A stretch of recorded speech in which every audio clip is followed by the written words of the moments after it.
everyone, and welcome back to the Press Break podcast. I'm Chelsea Lay, and we got a two.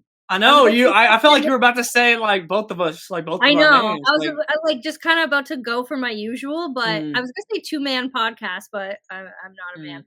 So we're doing the two hitter here. Got Tyler with me. If you haven't already heard his voice. Jamie is off being a world traveler. It's the Jamie World Tour instead of the Paige Beckers World Tour this summer. But yeah, so we are just gonna try and do our best without her. It's gonna be hard. But of course we have championship weekend that just passed. Tyler, of course, was there in Tampa. I watched the championship game from my bed because I had run a 10K earlier in the day and was dead. So well, you were more productive than I was, I'm sure. Yeah, but also, okay, I need to get this theory out here because I ran my first 5K the day that Coco Gauff won the WTA final back in November, and then I ran my first 10K the day that Paige Beckers won her championship. So look, your theory is a lot more positive theory than mine because for me, I've been to 2 Final Fours. Yeah, and South Carolina has lost at both of them. So I don't know if I'm a curse. Like, I mean, like I'm not saying that in a celebratory fashion. This is just purely facts. More that you're the UCLA curse because like you were also there, and you keep. I saw UCLA beat South Carolina. Well, it really might be South Carolina because the one time I saw UCLA win, it was against South Carolina.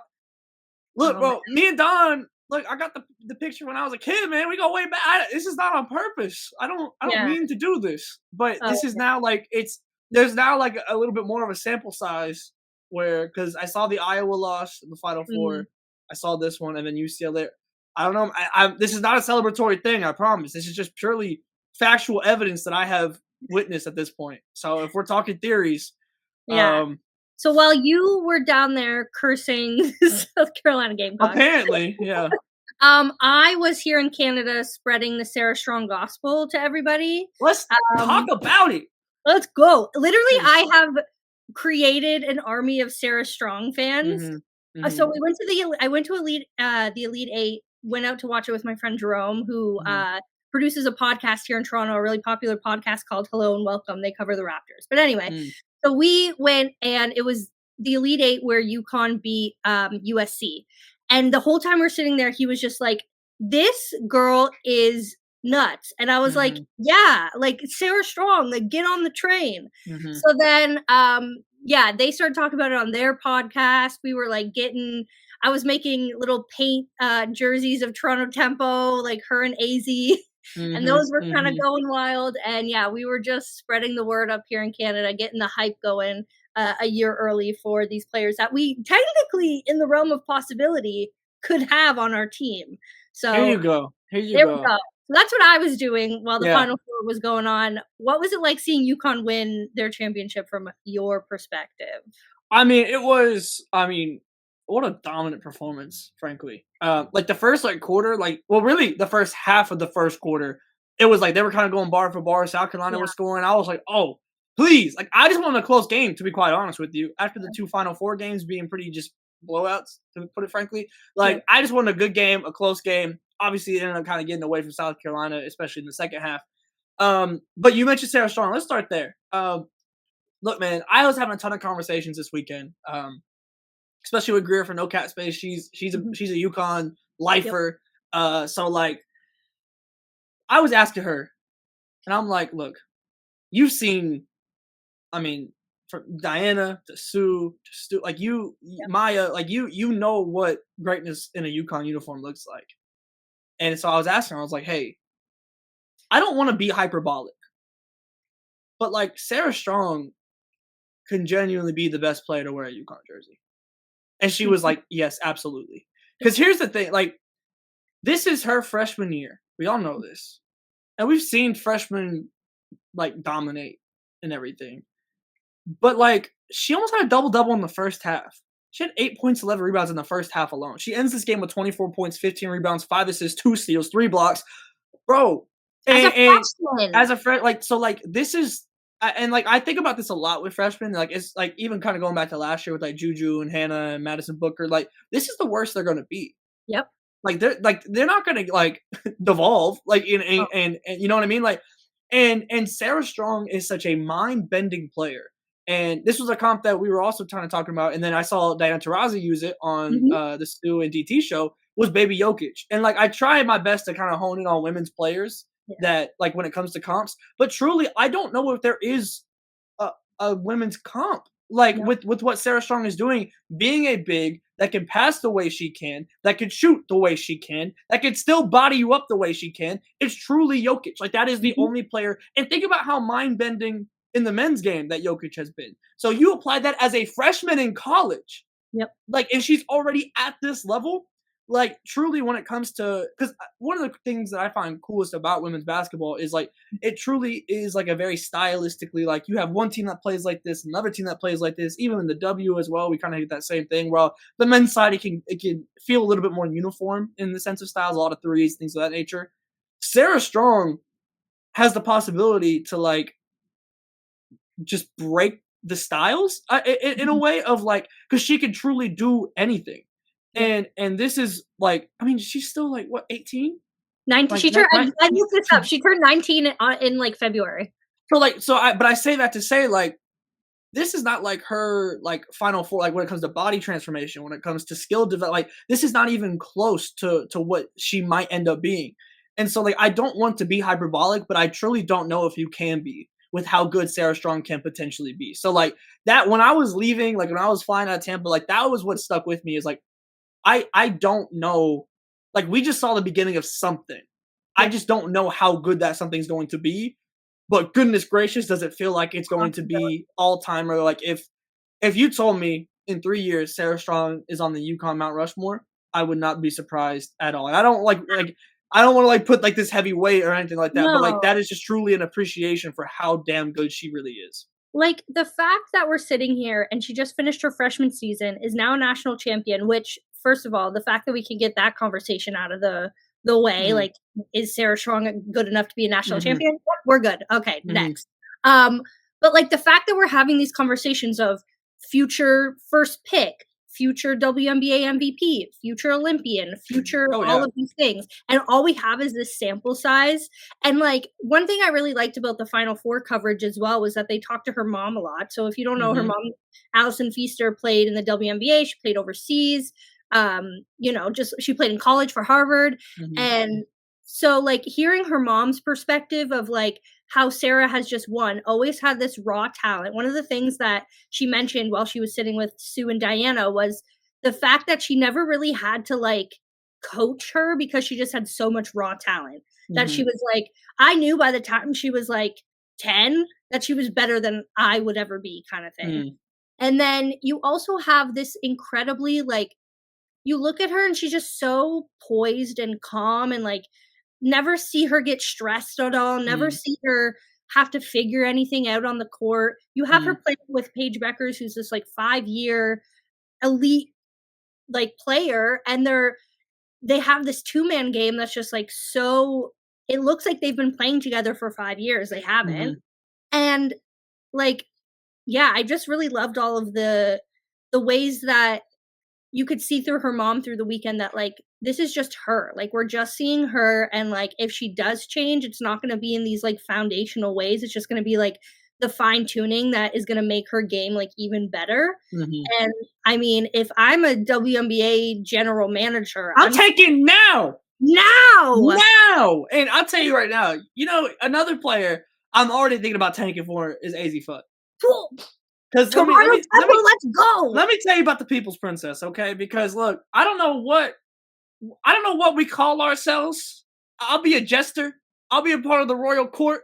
Whatever it's gotta be. I'm all in on the People's Princess. Now, this is no surprise that No. AZ Fudd is playing like this. It's truly just been can she get healthy, right? Yeah. But I think the biggest thing is that we have seen her prove that she is more than just a shooter. Like we Mhm. know the shot is pure. That's no question. But the defense is there. The handle has gotten so much better. She had a The couple plays drive. where she about dropped a couple of those South Carolina defenders a couple times. Like so, I could not be happier for Same. her. Like just for like her. I'm sure most people are familiar with her journey, the injuries and everything. But Mhm. to not only just win, like it's honestly like with the amount of injuries and stuff that she's suffered, her just being like a role player on a national championship team would be an accomplishment, like genuinely. She won But that championship for them. you're the most outstanding player after this Mhm, journey, and it's completely deserved. And mhm. and those are the two players that are coming back next year. Like obviously, yes, Paige is Paige. So like, that's no, you know, We know that. we know that Paige is Paige. But like, there's absolutely nothing stopping UConn from just doing this again. Like you had like if AZ okay, like genuinely speaking, I was thinking about it because AZ said that she's returning next year, and I Yep. was like, "Are you sure? Are we sure?" Because I'm I'm not gonna lie, that player that we saw in the Final Four, that's a lottery pick at worst. At worst. And I think we would be genuinely having conversations about number two. Because Yep. again, it's just the consistent it's just been about showing it. It's never been a thought of does AZ have this? That's always been a resounding yes. That's never been a surprise. But to see the improvement and the growth while also overcoming everything Oh, is yeah. just phenomenal. And I love getting to see that. So like obviously, they were kind of the top two performers of the weekend for UConn, but I Yeah. think in very differing ways incredible like legacy moments for Yeah. both. Again, Sarah, it's more the beginning of whatever this legacy is going to be, and for AZ, it's you get it with Paige, which has Mhm. always been the goal. You're officially like back. Like this is like Yeah. if you play like this the entire year next year, we're going to be having some very very interesting WNBA draft conversations by the time next year comes We're gonna be around. having player of the year conversations, we're Oh, gonna I be mean, having all of that. and next year's class is stacked. So and I say that understanding how stacked this next class is. But that's just how impressed I was, and with how I left this weekend Yeah. with AZ. So Here's yeah, go ahead. No, I was gonna say my thing with the next class being stacked is that, like, maybe she falls to 5 or 6 and, like, maybe the Toronto Tempo Hey, go for it. maybe so. I mean, I know Maybe so. there's some movement in the class right now Yeah, with players moving. So exactly. And, like, if you're a beginning team and your first franchise player out of the draft is AZ Fudd, like, mhm. good. There's like Let's like go. like thinking about next year though, like it's actually crazy because you have AZ, Lauren Betts, Yep. Flauge, Mhm. Tanaya Latson, Yep. Olivia Miles stays. Yep. That's five players right there. Like that's like, and that's like just off rip. Like I mean, if There's you have more. a first round pick next year, you're gonna just be feeling very good. Like I mean, you're more than likely you're gonna end up with like a, a very legitimate WNBA player. And again, I say that when I mention AZ in the draft next year, I say that understanding when I say, hey, she could like if this is what we get, we're gonna be having number one conversations about her, and it really might end up being more of a fit thing because like Yeah. there's gonna be some teams that maybe don't need a Lauren Betts, even though I'm sure I don't know how many teams are gonna be saying no to Lauren Betts Yeah, that's so or fair. saying no to Flauge. Yeah. But like if nothing else, AZ Flood is gonna make people consider it. And again, from where she has been over the past 3 4 years, like like what the journey has been for her to be at this moment to still be reaching the potential that we Yeah. always knew that she had when she came into UConn is Yeah. just phenomenal. So from that perspective, I couldn't be happier for AZ. Yeah, it's just yeah, you love to see a player like that, first of all, like, come back that well. She's torn her Mm-hmm. ACL and MCL twice. Like, it Mm, wasn't just the first time, there was another time before that. mm-hmm. And to see that and see how well she's come back and to see her like, this whole UConn team, I think the whole story of the weekend was just, like, finally them getting the, like, good karmic Yeah, retribution that they deserved, they finally were clicking all at the same time. Like they Yeah, haven't had that in the past like 6 years. yeah, and, like, they're all healthy, they're all, and you wanted to see them succeed and all of that. And again, like, if I'm a WNBA GM, like, and I fall to 4, 5, 6 next year, I'm not that Mm-hmm. mad about it. Like, of course you always want number 1, whatever, but, Right. like, when you just listed off those names, if I'm a lottery team and then I end up getting the 4th pick, I'm not that mad about it. Like, Yeah. it's just Oh no, I'm number 6 and I get Tanaya Latson. Like, what do you mean? Like, like, oh, yeah, no, like, it's yeah. yeah. So, speaking of player movement and just, like, players coming back and all of that, obviously, national championship is done. Hmm. Sad to see another NCAA season go, Don't worry, but the that's WNBA is already knocking on my door right now. literally Like, quite I literally, can't. yeah, It's too much. We'll talk about the draft next week, by the way, if you're yeah. trying to get some, draft prospects. We're not ones to pull the mock draft out Look, because man, I'm gonna be wrong. I'm just gonna yeah, be wrong. we'll react and then Yeah, probably be wrong then instead. exactly. I don't want people in the comments like, "This person deserves to go Yeah. sign," whatever, Yeah, you know? yeah, yeah. But, the transfer portal has just been wild, and I feel like every year we say this of like, "Oh my gosh, it's the wildest No, it's but ever been." this year Like, is this different, is the bro. wildest it's This ever year been. is different. It's just Different. like so like, in case you, like, are new to the whole transfer portal thing, like, it opens second round of the NCAA tournament. Players have until I believe the date is April 22nd to Mm. enter the transfer portal without penalty. And then it's just kind of now like free agency. Like, the No, like, you but, like, quite literally free literally agency with free agency, NIL and everything, like, it there's is. money attached. Yeah.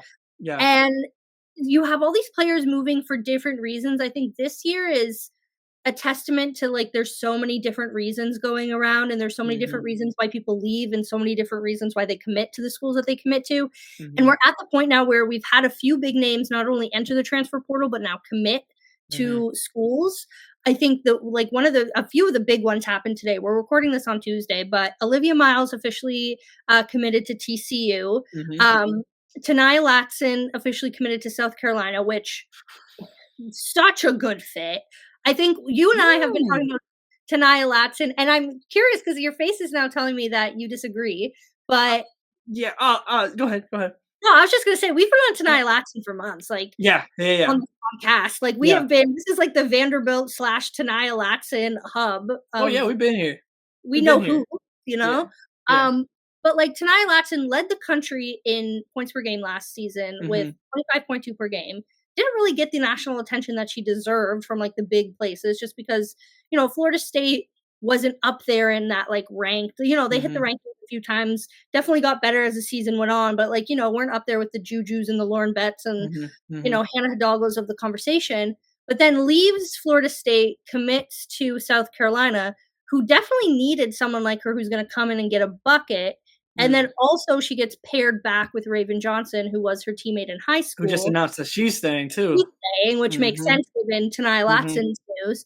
So it's just like South Carolina kinda gets this, like, rejuvenation, and Dawn was saying in the post-game pressers from the national championship game that they were looking to find experienced players in Mhm.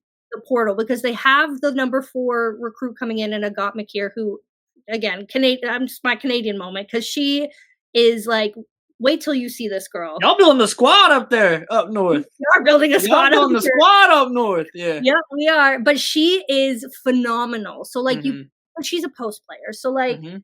you get that in, Chloe Kitts is staying, then you kind of get Tanaya Latson, like, I Mhm. think it's a good fit. Yeah. So here, let me preface this, right? I don't think it's a bad fit. I have questions that I'm interested in seeing how they're answered. So not a bad fit. So I want to like make that clear because you don't say no to Tanaya Latson coming to your program. Nope, And if you're Tanaya Latson, I don't think you say no to South Carolina because you nope. get the eyes. You're back with your teammates that like from AAU. And Tanaya Latson played with like Camila Cardoso, play with Raven Johnson, all in AAU. Like this whole thing goes back to Atlanta to them playing AAU basketball together. Hey, here's the one thing that I think I am intrigued by, generally speaking. Okay. You said that they need a score like that. I feel like they have a score like that. Malaysia Fulwiley, yeah. So now, right? And again, you don't say no to Tanai Latson. No. You don't. But you have Raven Johnson, Malaysia Fulwiley, and Tanai Latson. How do those pieces fit together? And more so, honestly, defensively.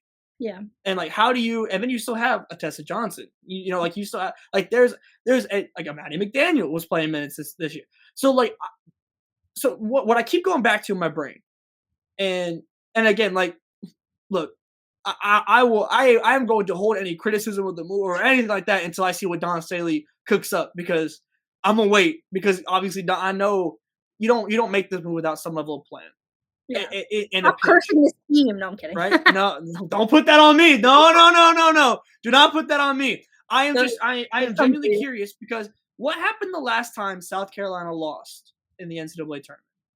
Like 2 days ago or No, the like the tournament? last like the last time they lost to Iowa, right? Yeah, What do? They evolve and go get 3-point shooting. yeah, Okay, you go get a Tahina Pow Pow, for yeah, example. You go and get that. yeah. This time you lose, right? It felt like at times during the season you weren't able to get the scoring that maybe you needed. Mhm. You go and get the leading scorer in the entire nation. feels like a pretty decent solution, if I do say so myself.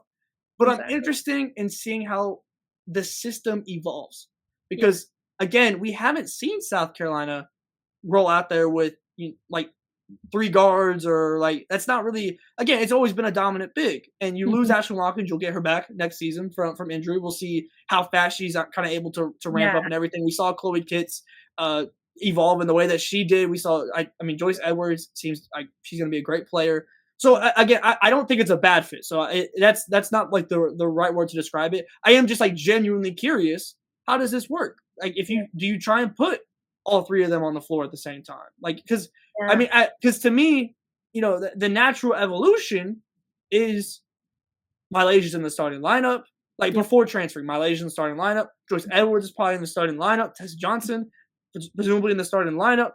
Mhm. Now that Tanai Latson gets in here, how do we do? I mean, it's like it's a fantastic problem to have, right? Yeah. Like you are just too good for your own good, like and trying to get all these players minutes. So not a Yeah. bad fit. I totally makes sense from South Carolina if eh, if you're Tanai Latson and you're looking to get on a bigger stage, not much bigger you can get than South Carolina, Exactly. So like, and if you want to go and win, obviously Mhm. South Carolina is a place to do that. So not a bad fit. I am just genuinely curious. How does this system evolve? Because the last Yeah. time we saw them lose late in the tournament, we saw them evolve. Yeah. And so that's just what like not a bad fit. I'm not like particularly concerned as much as just genuinely curious about how these puzzle pieces kind of go into place together. Yeah, I agree. I think the question about Malaysia Fulwiley is a big one because, a lot of people were questioning why she wasn't even starting this tournament. Hmm. And I think there's something to say about like maybe, a lack of not control. I don't think control is the right word, but like a lack of consistency, a lack of I whatever. it's kind of like the maturity aspect of Yeah. it, and like so like my complaint this season was with like you don't have to put her in the big game moments as much as just like I feel like there was plenty of opportunities and like blowouts and stuff like that. Like just Mhm. go out there and figure it out. And I feel like that's where we missed it some with Malaysia this season. Just in kind of deferring to the system that works, like where everyone's kind of playing, around the 20 to 25 minute mark. And again, obviously, you make the national championship, you win the Yeah. SEC, it all works. But I mean that has been the dialogue though. Is like, and we saw it in the championship game. Malaysia came in and was playing too sped up. Like it was like she turned the ball over a couple of times. So it's not like there's not flaws to Malaysia's game. But it's a matter of how do we continue to work those flaws out that I haven't totally agreed with. And Yeah. now again, now that you add Latson into the mix, how like I mean she's going into her junior year now. So like at what point does this happen? And it might be the season and it might work out perfectly. I am just genuinely curious just to see like how that works. But again, you don't turn down Tanai Latson. No, And not at if you're all. Tanai Latson, you probably don't turn down South Carolina. So I mean I am just incredibly like the biggest eyeball emojis you could possibly have is like my reaction to this. Yeah, for sure. And yeah, it'll be interesting. And I mean, the news just broke today. I'm sure we'll get more insight. And I Oh mean, we're yeah. about to go into the summer where we won't hear much about these teams or whatever Hmm. until the fall. But yeah, definitely on paper, it's a pretty good fit. Um, I mean, let's talk a little bit about Olivia Miles because Let's that's do kind it. of been the big one Yeah. throughout the past week. She first of all, she shocked us by not declaring for the draft. We talked Hmm. about this last week. Then she decides to transfer, which again, shocking. I feel like what we didn't get to last week because we recorded so soon after she made that decision was then the fallout of people then transferring out of Notre Dame because of Yeah. that. Now there's only I think like 3 scholarship players Something like that. currently Yeah. on Notre Dame, which is wild. And then we've had like Kate Koval has now committed to LSU. Hmm. You have Olivia Miles at TCU. I think Kylie Watson might be joining her there. Um, not very much news on anybody transferring to Notre Dame yet, Hmm. um, which I'm sure will happen. Like it's Hmm. inevitable, big program, good school, all of that. But like the thing that is people are starting to point out online is that like Notre Dame loses to TCU in the Sweet 16. Hmm. That night, Olivia Miles says she has no idea what she's going to do. She doesn't know if she's going to declare or stay. 2 days later, she announces that she's not declaring, she's leaving Notre Dame. And then very shortly after, the rumors start coming out about her possibly committing to TCU. And then a week later, kind of the closing of all of that, she commits to TCU. So Mhm. like I'm just like interested. Of course, TCU is going through a lot of change. They just lost, some good players to the draft or, running out of eligibility or whatever. Um, and Yeah. so, fading into wherever they're gonna go. But yeah, now you pick up one of the best players in the country, Mhm. someone who was poised to go number 2 overall in the draft. Like, what are your thoughts on, like, not only that fit, but, like, the choice in her perspective to, like, that's where she wants to play next year? Well, I think it's an interesting thing, because from her perspective, I mean, it not that, like, I've heard anything about, like, this is just, just in general speaking, but, like, it sure seems like TCU's got the NIL, so I think you could check that box off. I don't know anything about that, like, look, but I don't think that was a holdback in this move, right? So just Mhm, purely from a basketball perspective, Mark Campbell has worked with Sabrina mhm, at Oregon, has mhm. completely shifted the tide on Haley Van Lith and her pro prospect after, which I think a lot of that was just Haley getting back to herself, Yep, but also like the system and everything, running the pick and roll. Like there's stuff to be said about the TCU system and what Mark Campbell was able to do, yeah, and if you know you feel like the thing with Haley Van Lith was like a revival of sorts in the sense of mhm, like her pro prospects. yep, Olivia Miles is more a maintainment of your pro mm, prospects as you yeah, go into a deeper guard draft. Because next year's draft is stacked with guards, as we met. I mean, you heard the names we talked about earlier. yep, It's stacked, right? And I think if I was to guess, a lot of this will come down to the CBA, right? And like her staying, because I mean, again, I mean next year's draft is stacked, so it's no guarantee that you stay, in that 1 to 2, 3 pick area. There's no guarantee of that. You certainly could. But there's no yeah, guarantee. And so from a TCU perspective, um, I mean, I think the fit makes sense in the sense of like what TCU needed. Certainly, like you're not turning down Olivia Miles. nope, I'll be interested in seeing because to me, if I was like picks a part of Olivia Miles' game that I wanted to see improve before going to the WNBA, it was more the defensive side. yeah, And while the Haley Van Lith revival felt more was pretty much entirely on the offensive side, which, even though I do think that she's a better defender than she's credit for, but that's besides the yeah, point here. But that was more, it's more on the offensive side. So mhm, it's not that exact it's not the exact same scenario as Haley, but I do think Haley has set an interesting standard at TCU now. And now, because it's one thing to do it once and go and get, one of the top players in the portal. Now you've yeah, done it twice. And now TCU has truly become a place for transfers to go, whether it just be your last year, if it's a grad year, whether, we'll have to kind of see how the years going by come forward. They just got, who would they get? The big from Kentucky, Silva, as oh, well, yeah, who or a younger big, in that way. So like I'm interested in seeing what comes next because you have some players that are still there, like a Maddie Scher, Madison Connor, Donovan Hunter. So like mhm, there's like some pieces still in place from this team outside of Haley and Sedona who are on their way out. So I am intrigued, just to see, I guess, what else comes next, if anything, in the portal for TCU. And truly, like, what feels like the priorities of growth for Olivia at TCU during this time. But I mean, look, if you're TCU, you've now knocked it out of the park 2 times in a row yep, in just year 3 for Mark Campbell, and you have set yourself up. And I honestly think the Big 12 as a whole, has kind of set themselves up in an interesting spot because the Big 12, especially after the Pac 12 left, has kind of really seen themselves on the outside of like the Power Four conversation. Like you have ACC, Big Ten, SEC, and then it's like Big 12, and then the mid majors, and like there's like just a line just for the Big 12. But you Big see East it, is, like, down there kinda. yeah. I like honestly the Big East might be in the same level of Big 12, like Yeah, for some people.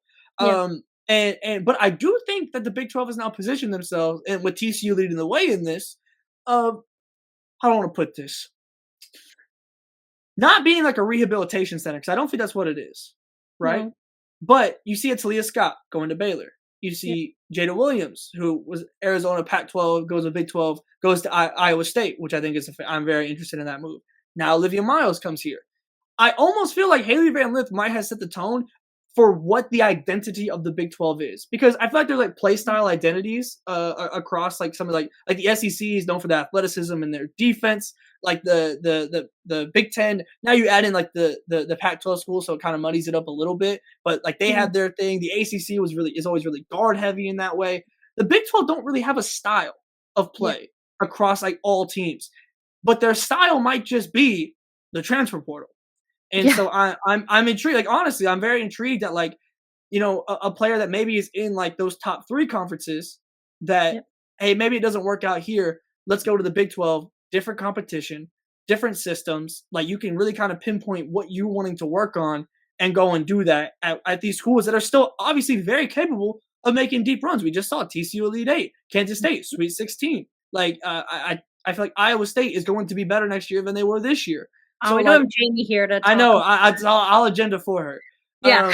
But I say all that to say, Olivia Miles TCU again is increasingly setting this precedent both for TCU individually as a program, and I also feel like potentially, and I'm not like fully here with the take yet, but potentially the Big 12 of kind of being the transfer conference where you're still at a high enough level where you're getting the powerful respect, but it's just a kind of a little bit smaller version of some of these like really really big schools like we see tonight Lansing going to South Carolina.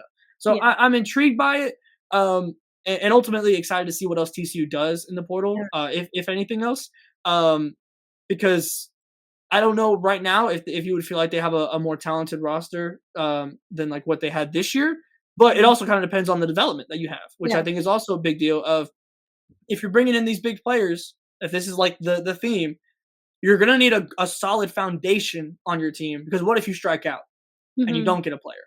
And that's where I'm thinking Donovan Hunter. How do you evolve? Master Connor, how do you evolve? Like really good players already. How do we take those next steps? So Yeah. as excited as I am for Olivia Miles at TCU, I think I might honestly be more intrigued in the players surrounding her and how she can make them better, but on Yeah. their own how they can develop as well when it comes to the real like projection of TCU as a team and how far they can go this year. Yeah, for sure. That's interesting. One other transfer portal topic I kind of wanted to hit on because it's a Yeah. trend I've noticed in the past few days is like the random kind not I guess not random, but like UCLA and USC have just seen a lot of The players the transfer out. freshmen, it's The it's the freshmen. freshmen across the board. Like you mentioned Kate Koval leaving, which Yep. I know like kind of Notre Dame there was a mass exodus, but like Yeah. there's freshmen all over the country leaving.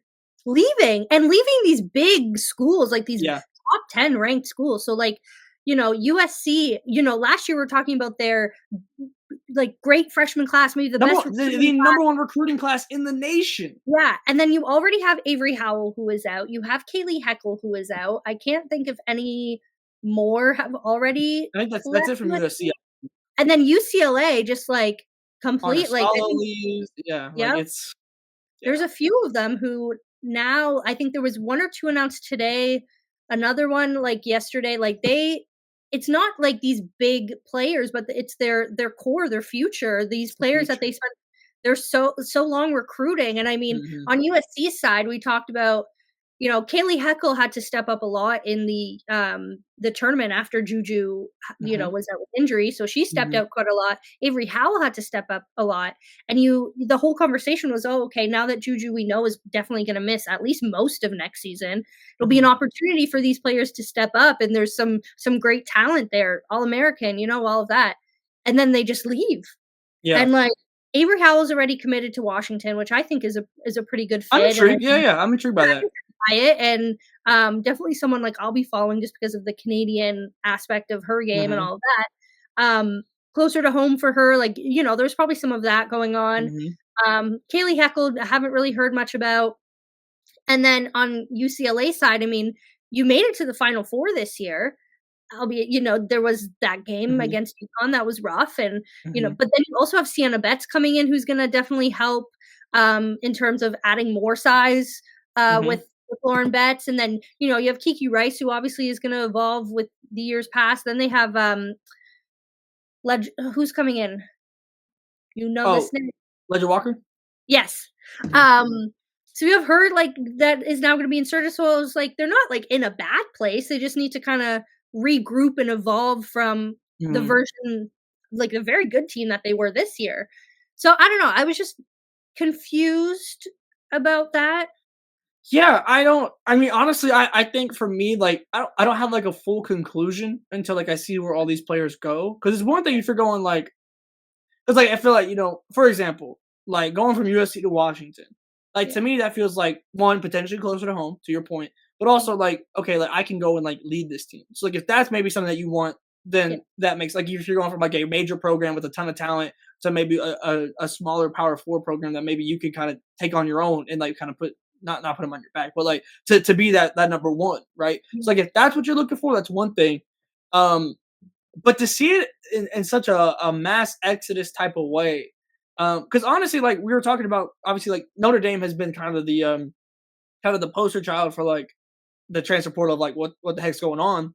mhm, But now I'm not even sure. I still think Notre Dame's kind of a unique case, but generally speaking, like I don't know if there's a single program that like hasn't like there's not many programs that haven't seen multiple players leaving. There's so many players in the portal, and to see it at these major programs that had success, and like you are like seeing to your point their future mhm, leaving.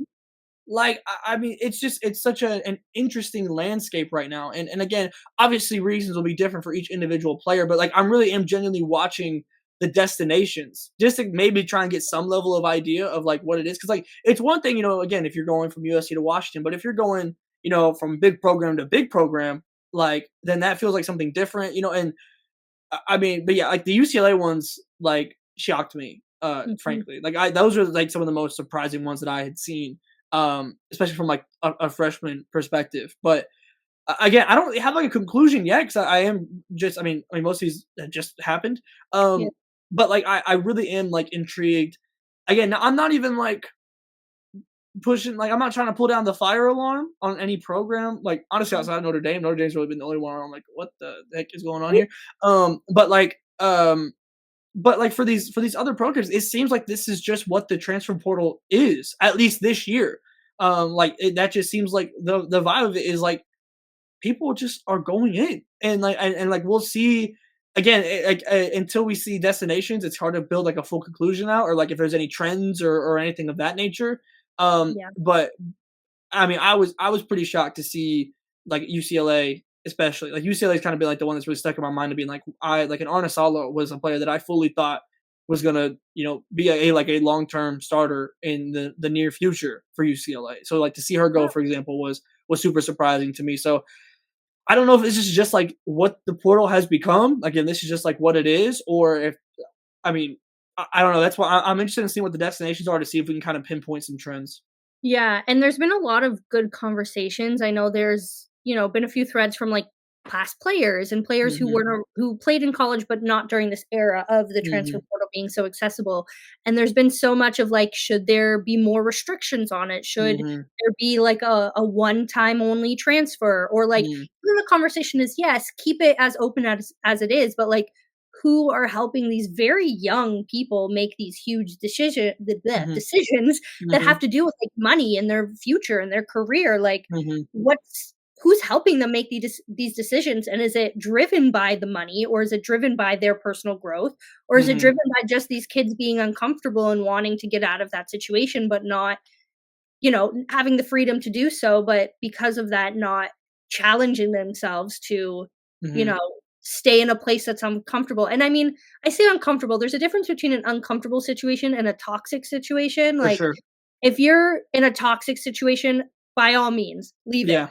Imma support you. I But just if don't believe that every single like, there's too many damn players in this portal right now to all everyone be toxic. I'm exactly, so like, sorry to you, but for you there's to think that, like, every top program, like, sure, there's like, it's hard to be a mhm, D1 athlete at a top yeah, school, and right, you're trying to do your home, like, I can't even imagine. mhm, But, like, I doubt that every single program has this toxicity that you think, "Oh, no, I need to get out of here." And maybe that's why the trend is them going to these, less ranked schools, because the pressure isn't as high, and, like, maybe mhm, that's a trend we need to talk about, but, like, yeah, there's some of these things where I do understand what these older players are saying when it's like, you mhm, need to be uncomfortable for a while to challenge yourself, mhm, and it's good for you actually. Like, yeah, you don't need to transfer every time you're not, you know, and I doing yeah. I also think, and I'm not gonna act like I'm incredibly well versed on like the NIL like No. settlements and stuff going on and like literally happening like now like Mhm. at the U.S. government level. But like at some point, there's going to be such an investment and even potentially direct pay to these players where it's like I mean we talked about it being free agency.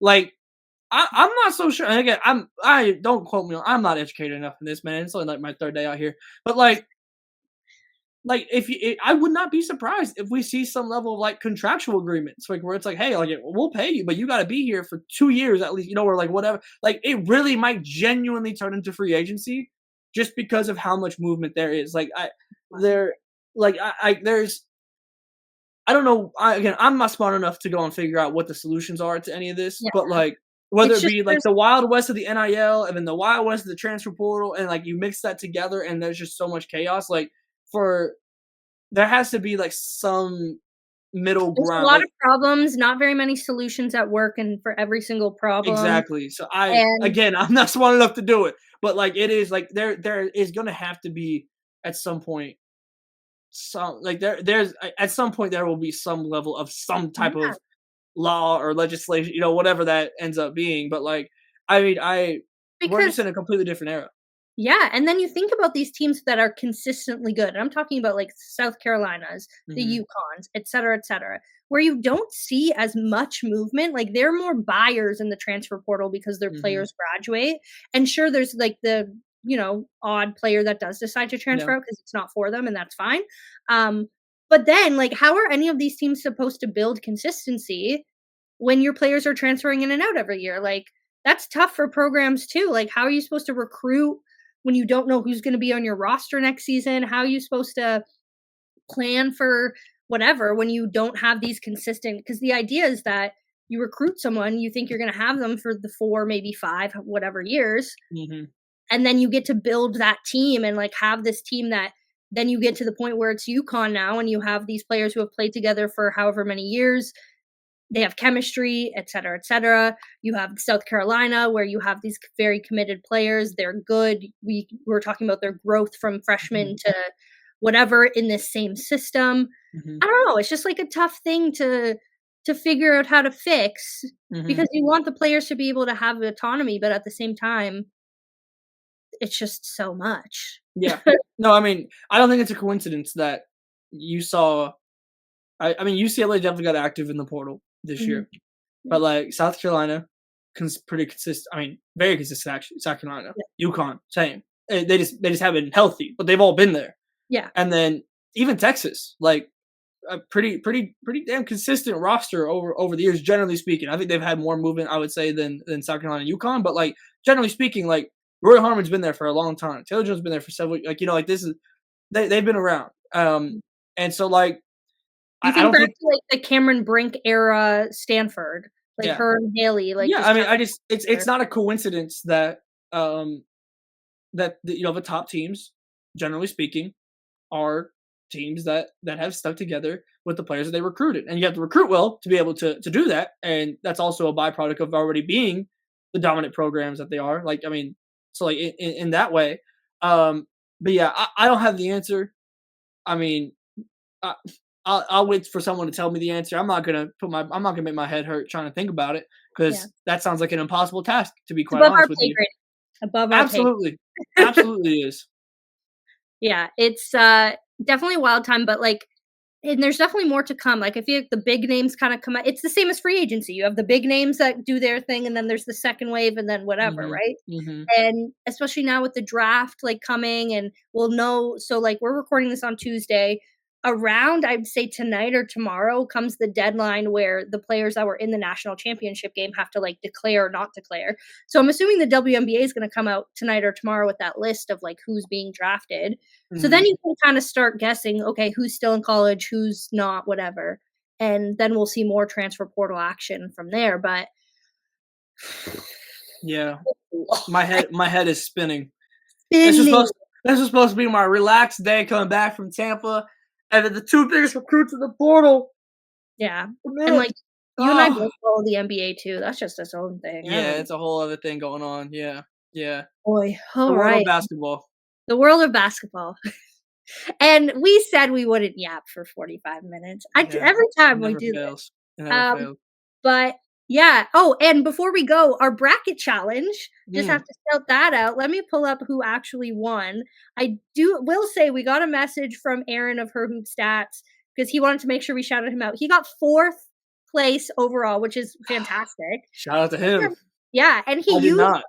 he said he used like purely the Her Hoop Stats kind of like predictor, like, our system over there. So I mean, if See, that's not confirmation, I went with my heart, man. I yeah, shouldn't have. you should go with Her Hoop Stats, Tyler. I Come on. should have. I should have. Um, hold on, let me pull up the there we go. Okay, our bracket challenge. The winner overall, first place, was Bayleaf.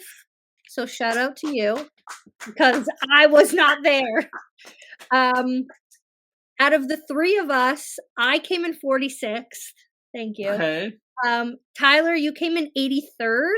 Mm. And Jamie came in 121st. Yay! So that was the end of our bracket challenge. So thanks for everybody for joining on that. That was super fun. I mean, just you should pick UConn as your national champion if you want to get 46th place. Yeah. But yeah, and also shout out to Aaron who I think he said that was his best showing as well. So gotta rep Her Hoop Stats with the 4th place finish. Absolutely. But make sure to, check everyone out on Her Hoop Stats. We got some great stuff coming up as we head into the WNBA draft, which is literally next Monday. Goodness gracious. It never stop. I can't even imagine being Paige Beckers right now, but I'm not, so I don't have to worry about that. Yeah, because they got the UConn parade happening in Hartford on Saturday. She's showing up to the draft with the net on. Oh, she has to be. I don't think she's probably taken it off since. No, probably not. Probably not. But yeah, draft's on Monday. We'll be back. We'll record Tuesday with our draft reactions and all of that.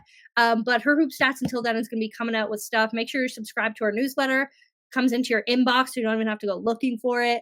And then check us out on socials as well. And Jamie will be back hopefully next week. I mean, I'm assuming. The world tour and the work tour. Isn't that what Paige said? Yeah, that's Paige's quote, the work tour and the world tour. So make sure to check us out next week when we react to the draft. But for now, I'm Chelsea. That's Tyler. Thanks for joining us today on this chaotic post NCAA Final Four madness. Thanks for watching. This is the Press Break. We'll catch you next week.